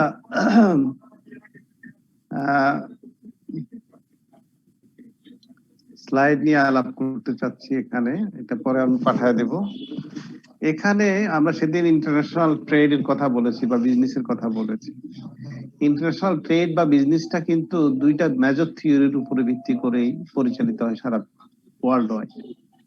একটা হচ্ছে কান্ট্রি বেসড থিওরি, আর একটা হচ্ছে farm based theory. Country based theory হলো একটা দেশের সাথে আরেকটা দেশের সম্পর্ক হয়ে সেখানে যে বাণিজ্যিক চুক্তি হয় তার ভিত্তি। আর ফার্ম বেসড হলো যে একটা দেশের কোম্পানি আরেকটা দেশের কোম্পানির সাথে কিন্তু আলাদাভাবে ব্যবসা বাণিজ্য করতে পারে, চুক্তি করতে পারে, আমদানি রপ্তানি তারা করতে পারে। এখন গ্লোবালাইজেশনের কারণে এটা ফ্রি করে দেওয়া হয়েছে। এখন কান্ট্রি বেসড থিওরির বৈশিষ্ট্যগুলি কি কি এখানে বলা হচ্ছে। Country is the unit of analysis. হ্যাঁ, তারপরে it emerged prior to world war two, এটা দ্বিতীয় বিশ্বযুদ্ধের পরে এটা শুরু হলো। তারপরে হচ্ছে ডেভেলপড বাই ইকোনমিস্ট, এটা কিন্তু ইকোনমিস্টরাই এই থিওরিটা ডেভেলপ করেছে। আর ইন্টার ইন্ডাস্ট্রি ট্রেড, এটা আসলে ইন্টার ইন্ডাস্ট্রি ট্রেডটাকে এখানে প্রমোট করার জন্যই, মানে ইন্টার ইন্ডাস্ট্রি ট্রেড বলতে বোঝানো হয় যে একটা দেশে যে ইন্ডাস্ট্রিগুলি আছে অন্য দেশেও কিন্তু একই রকম ইন্ডাস্ট্রি আছে, কিন্তু দুই পক্ষই একই রকম জিনিস তৈরি করছে। চায়নাও তৈরি করছে, জার্মানিও তৈরি করছে, ইতালিও করছে, জাপানও করছে। সুতরাং এখানে একটা কম্পিটিটিভ কন্ডিশনস তৈরি করতেছে। কখনো কখনো তারা সাপ্লিমেন্টারি, কখনো কখনো কমপ্লিমেন্টারি, কখনো কখনো পুরোপুরি কম্পিটিটিভ। এখন এইটার মধ্যে কি কি জিনিস ইনক্লুড করা আছে, যে কান্ট্রি বেসড মার্কেন্টালিজম। মার্কেন্টালিজম হলো এটা আসলে এক ধরনের ব্যবস্থা যেখানে লেবার গুডস মোবিলিটিটা এক দেশের সাথে আরেক দেশের তৈরি হয়। যেমন বাংলাদেশের শ্রমিক কিন্তু সৌদি আরবে গিয়ে কাজ করছে, হ্যাঁ, অথবা দেখা যাচ্ছে যে ইয়ে থেকে আফ্রিকা থেকে শ্রমিকরা ব্রাজিলে গিয়ে কাজ করছে এবং ব্রাজিলে যে পণ্যটা উৎপাদন করছে সেই পণ্যটা কিন্তু ইউরোপে যাচ্ছে। সুতরাং ইউরোপ আফ্রিকান লেবার হায়ার করছে, কাজ করাচ্ছে ব্রাজিলে, জিনিস নিয়ে ব্যবহার করতেছে তাদের ইউরোপে। এটা মার্কেন্টালিজমের একটা এরকম ট্রায়াঙ্গুলেশন হয়।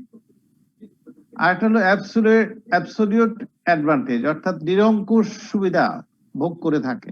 এটা অনেকটা মনোপলি সুবিধার মতো।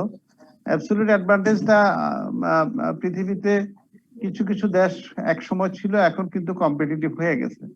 যেমন এক সময় জাপান, ফিলিপস, কি বলে প্যানাসোনিক বা কি বলে ওই যে ফিলিপস, কিন্তু শেল, এগুলি অ্যাবসলিউট অ্যাডভান্টেজেস ছিল। এখনো কিছু কিছু আছে, কিছু কিছু বড় বড় কোম্পানি আছে। আবার হলো কম্পারেটিভ অ্যাডভান্টেজ, কিছু কিছু দেশ কম্পারেটিভ অ্যাডভান্টেজে থাকে। অ্যাবসলিউট অ্যাডভান্টেজ হলো আসলে মূলত এটা নির্ভর করে ন্যাচারাল রিসোর্স যেখানে বেশি আছে। যেমন অ্যাবসলিউট অ্যাডভান্টেজ সৌদি আরব, তাদের ন্যাচারাল রিসোর্স আছে, সুতরাং তারা নিরঙ্কুশ সুবিধাজনক অবস্থানে আছে। আর কম্পারেটিভ অ্যাডভান্টেজ হলো যে এক দেশের সাথে আরেক দেশের লেবার কস্ট বা ওই যে ন্যাচারাল রিসোর্সেস ইত্যাদি ইত্যাদি এগুলি কম্পেয়ার করে দেখা, যে আসলে যেমন বাংলাদেশে লেবার কস্ট কম কম্পারেটিভলি। আমরা এই কম্পারেটিভ অ্যাডভান্টেজের কারণে আমাদের গার্মেন্ট শিল্প আমরা ভালো করতেছি, আমাদের লেবাররাও স্কিল হয়ে গেছে, সংখ্যাও বেশি, আবার তাদের বেতনও কম। তারপর হলো রিলেটিভ ফ্যাক্টরস। রিলেটিভ ফ্যাক্টরস বলতে এখানে নরমালি ওই যে ইউটিলিটি সার্ভিসেস গুলি, যে বিদ্যুৎ, পানি, গ্যাস, তারপরে এনার্জি, এই সমস্ত জিনিস, এনভায়রনমেন্ট, এইসব। সো এই সমস্ত রিলেটিভ ফ্যাক্টর এন্ডোমেন্টসটা কিরকম আছে সেটাও একটা বড় ফ্যাক্টর থাকে, যে আমাদের ক্যাপিটাল কিরকম আছে, স্টক মার্কেট কিরকম, আমাদের দেশের মানুষের নীতি নৈতিকতা কিরকম, সেটাও কিন্তু রিলেটিভ ফ্যাক্টরের মধ্যে পড়ে। হ্যাঁ, কারণ হলো পারসেপশনটা একটা ইম্পর্টেন্ট ইস্যু থাকে এই থিওরিতে। তারপর হচ্ছে ফার্ম বেসড থিওরিতে যেটা বলা হচ্ছে, এখানে farm is the unit of analysis, এখানে কান্ট্রি আর এখানে হলো ফার্ম। এখন একটা দেশের ভিতরে এরকম অনেকগুলি ফার্ম থাকতে পারে, বা পৃথিবীর বিভিন্ন দেশে এরকম ফার্ম থাকতে পারে বা কোম্পানি থাকতে পারে। এটা ওয়ার্ল্ড ওয়ার 2 এর পরে এটাও চালু হয়েছে, বাট এটা কান্ট্রি বেসড এর একটু পরে আসছে। তারপরে হচ্ছে এখানে এটা আসলে বিজনেস স্কুল যে থটসটা দিয়েছে, অর্থাৎ যে বিজনেস স্কুল থেকে তারা রিসার্চ করে ফাইন্ডিংস গুলি নিয়ে আসা, তারা দেখছে যে এই পদ্ধতিতে গেলে এই মার্কেটটা ডেভেলপ হবে। সুতরাং এখানে ইকোনমিস্ট না, এখানে হচ্ছে বিজনেস স্কুল বেসড। তারপরে হচ্ছে এটাও অবশ্যই ওটার সাথে মিল আছে, ইন্টার ইন্ডাস্ট্রি ট্রেড। তারপরে এখানে আরো কিছু ইনক্লুড করা আছে, যে কান্ট্রি সিমিলারিটি থিওরি।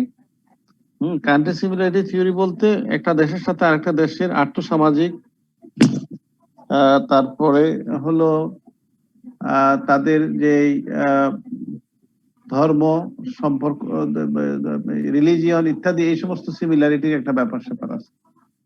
তারপর হচ্ছে product life cycle. Product life সাইকেলটা হলো একটা প্রোডাক্ট কিন্তু একটা দেশের মধ্যেই শুধু যে সাইকেল থাকে এটা না, এটা ইন্টারন্যাশনাল প্রোডাক্ট লাইফ সাইকেল হতে পারে। যে জিনিস এখন জাপান তৈরি করলো, জাপানিরা, আমি এর আগে উদাহরণ দিয়েছিলাম যে বিগেন কালি আমি দেখে আসছি, ওরা বোধহয় যখন 10th জেনারেশনটা ইউজ করে, তখন আমরা কিন্তু তাদের ফার্স্ট বা সেকেন্ড জেনারেশনটা পাচ্ছি।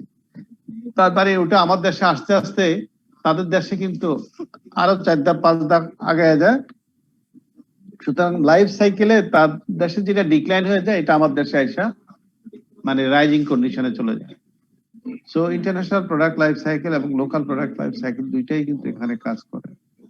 গ্লোবাল স্ট্র্যাটেজিক রাইভালরি, যেটাকে বলা হয় যে ডায়মন্ড মডেল, যে এখানে আসলে গ্লোবালি টিকে থাকার একটা প্রশ্ন, যে এখানে কিন্তু আর লোকাল প্রতিযোগী থাকে না।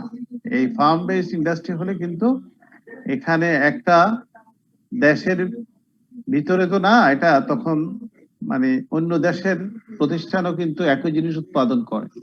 আমি কিছুক্ষণ আগে যেটা বললাম যে একই জিনিস কিন্তু অনেকেই উৎপাদন করে, তখন কিন্তু একজন আরেকজনের সাথে মূল্য, কোয়ালিটি, তারপরে তার কাস্টমার সাইজ, মার্কেট সাইজ, এগুলির সাথে একটা মানে যুদ্ধে লিপ্ত হয়, প্রতিযোগিতা লিপ্ত হয়। তারপর হলো ন্যাশনাল কম্পিটিটিভ অ্যাডভান্টেজ।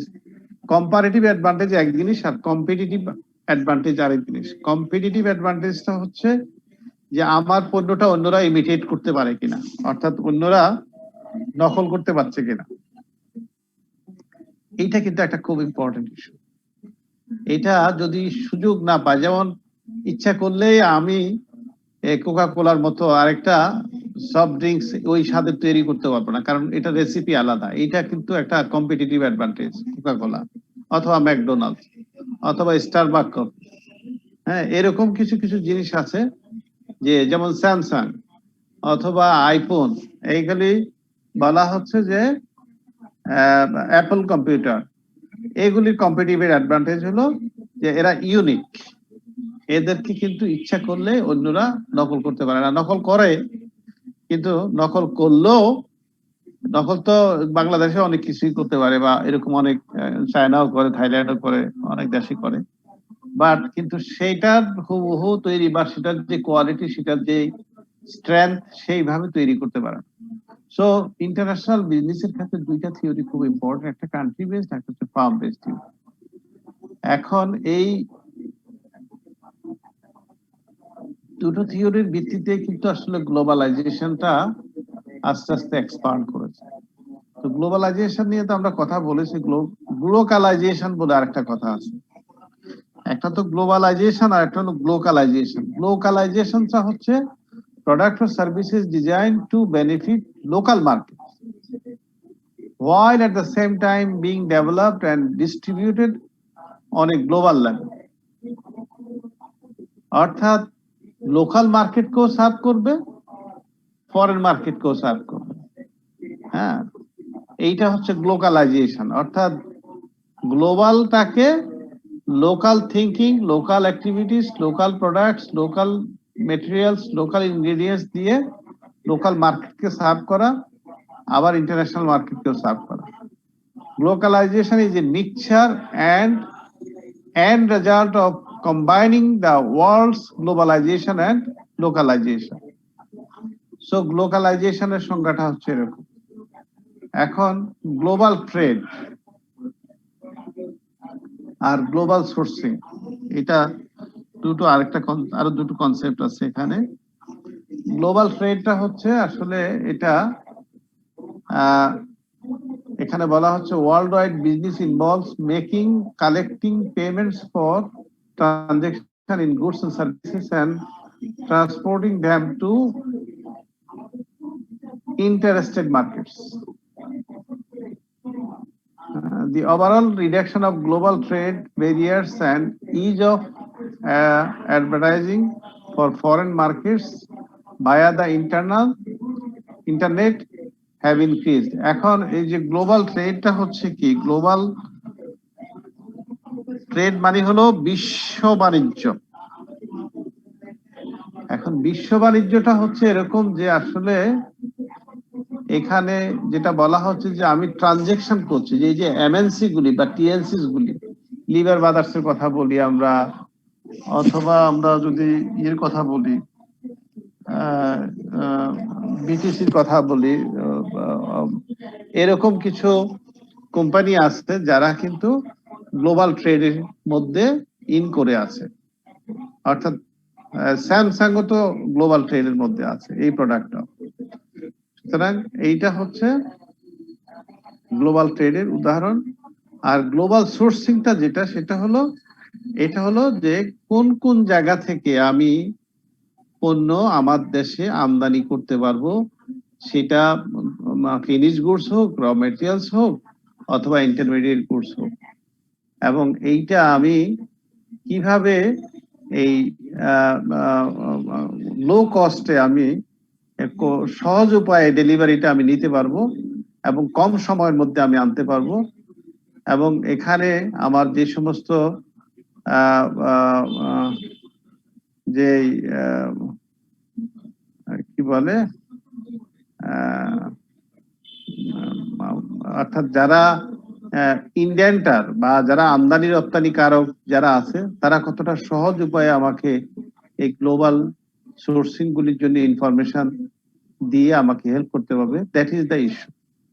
এবং এই যেমন গ্লোবাল সোর্সিং এর ক্ষেত্রে যেটা বলি আমরা, বাংলাদেশ কিন্তু গ্লোবাল সোর্সিং এর ক্ষেত্রে ইউরোপের জন্য একটা বড় মার্কেট, কারণ এখান থেকে তারা কি নিচ্ছে, বিশাল সংখ্যায় তারা গার্মেন্ট সামগ্রী নিচ্ছে। ডেনিম হচ্ছে বাংলাদেশে ও এখন ওয়ার্ল্ডের মধ্যে বাংলাদেশ হলো একদম দ্বিতীয় স্থানে আছে, এখন সম্ভবত 1 নাম্বার স্থানে আছে। এই যে ডেনিম কি বলে এটাকে,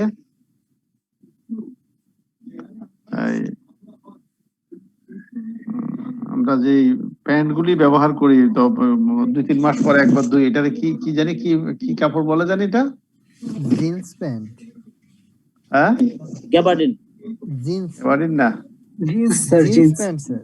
আরে ওই যে প্যান্ট গুলি পরে যে অনেকদিন ধরে থাকে, পরে থাকে। হ্যালো, ওয়াস্টার্ন টাইপের। হ্যাঁ, আরে যে প্যান্ট গুলি তোমরা ধোও না সহসা, মানে এটারে কি কি কি কি নাম জানি, এটা জিন্স, ডেনিম স্যার।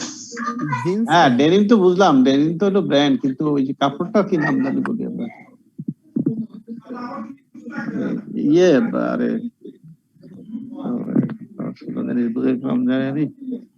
জ্যাকেট ট্যাকেট গায়ে দেই না শীতকালে, যে মোটা কাপড় যেটা, জিন্সের প্যান্ট। হ্যাঁ জিন্স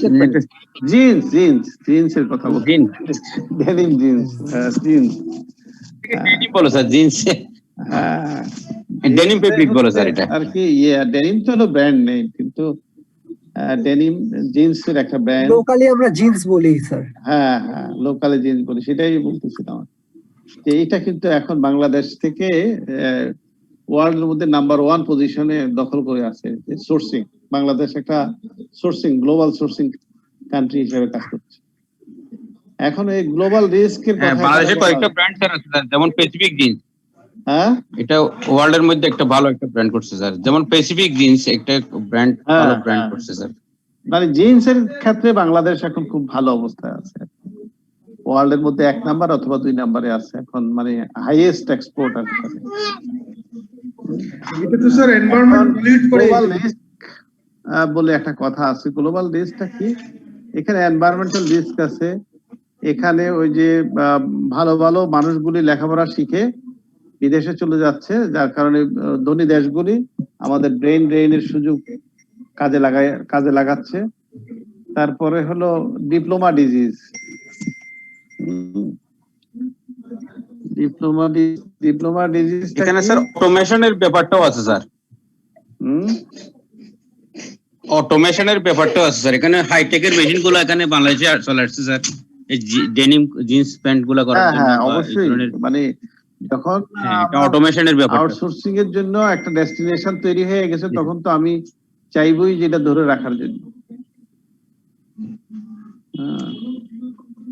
তো এখানে ডিপ্লোমা ডিজিজ হচ্ছে যে আসলে সার্টিফিকেট নির্ভরশীল ডিগ্রি, একাডেমিক ডিগ্রি, যেটা আমাদের দেশে এখন প্রচুর এমবিএ বের হচ্ছে, প্রচুর ইউনিভার্সিটি গ্রাজুয়েট বের হচ্ছে। এইটা হলো ডিপ্লোমা ডিজিজ। হ্যাঁ, গ্লোবাল রিস্কের জন্য আমাদের যে গ্লোবালি যে আমরা যে এখন সোর্সিং কোম্পানি বা এটা সেটা বলি, আমার তাহলে স্কিল ম্যান পাওয়ার কই? আমার আসল লোক চলে যাচ্ছে, আর এই ডিপ্লোমা ডিজিজ ওয়ালা লোকজন সব আমি ধরে রাখতেছি। তারপর হলো ডিজিটাল ডিভাইড। কি একজন বললো যে অটোমেশন, হ্যাঁ একটা সময় ছিল অটোমেশন ছিল না, অটোমেশন নিয়ে অনেক কথা উঠছে, শ্রমিকরা আন্দোলনও করছে যে অটোমেশন করে আমাদেরকে চাকরিচ্যুত করা হবে, আমরা তাহলে কি খেয়ে বাঁচবো, আমাদের চাকরি থাকবে না। কিন্তু দেখা গেল যে অটোমেশন হয়ে বরং আরো ভালো হয়েছে। সে কিন্তু অল্টারনেটিভ অন্য কাজে গেছে, এবং দেশের উন্নয়নের জন্য এই অটোমেশনের মাধ্যমে এখন আগে যেখানে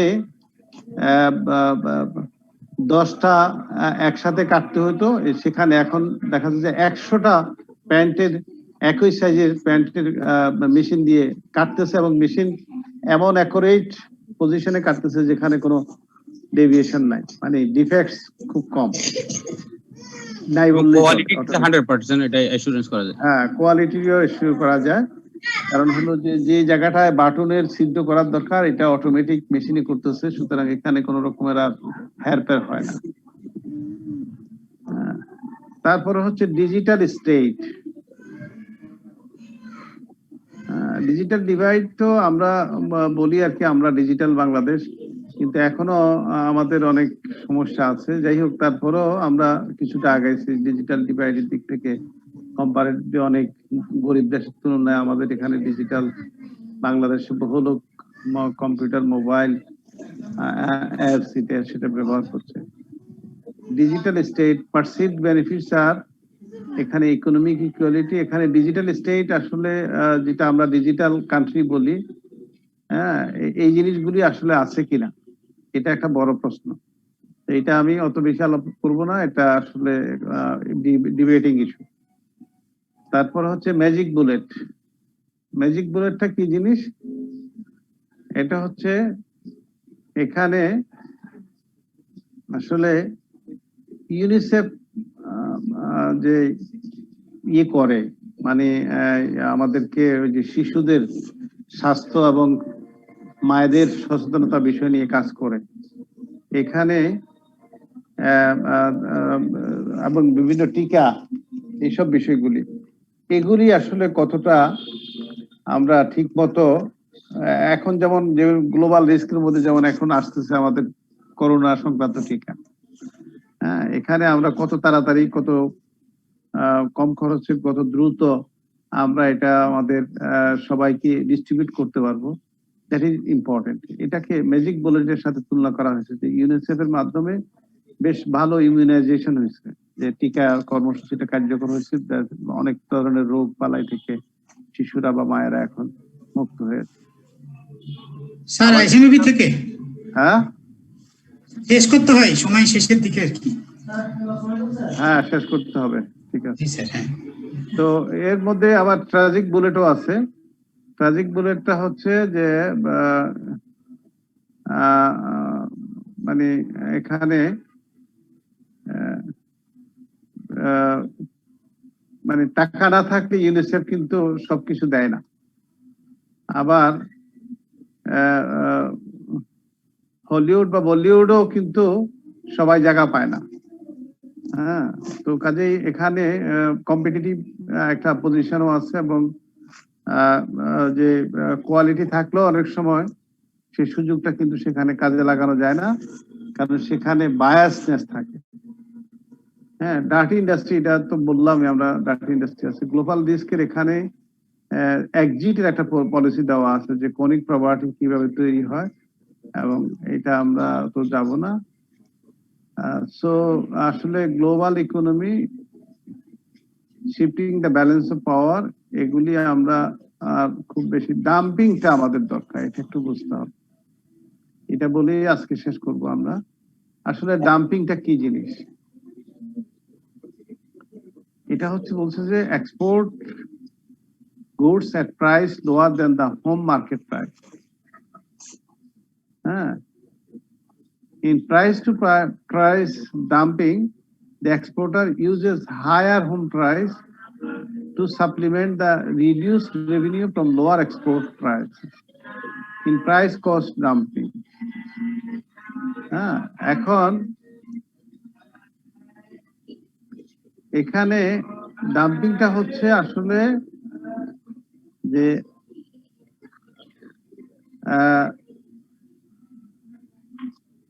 হোম মার্কেটে যেই প্রাইসে বিক্রি হচ্ছে তার চেয়ে কমে বিক্রি করা। কমে এক্সপোর্ট করতেছে। এখন এটা কেন?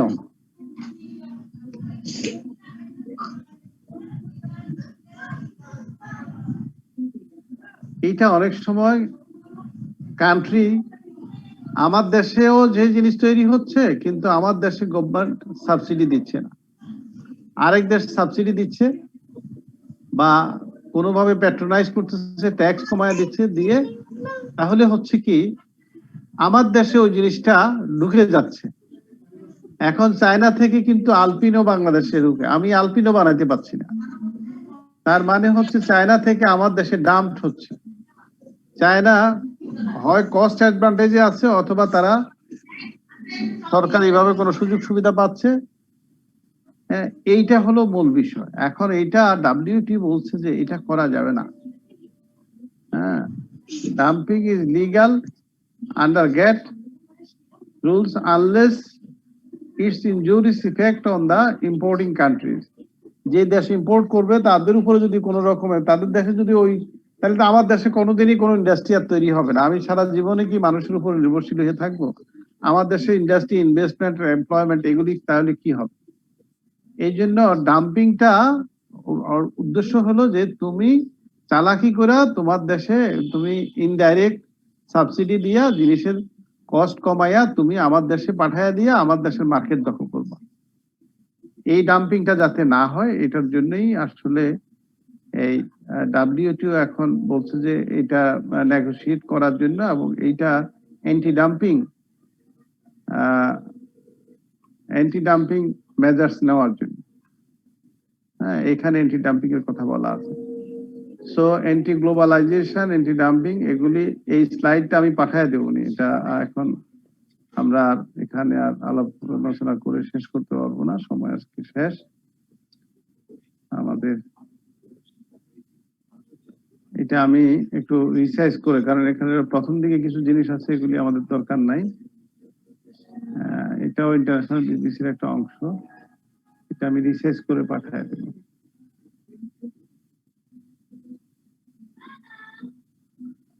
ঠিক আছে, থ্যাংক ইউ, দেখা হবে। ওকে স্যার, আসসালামু আলাইকুম। আসসালামু আলাইকুম স্যার।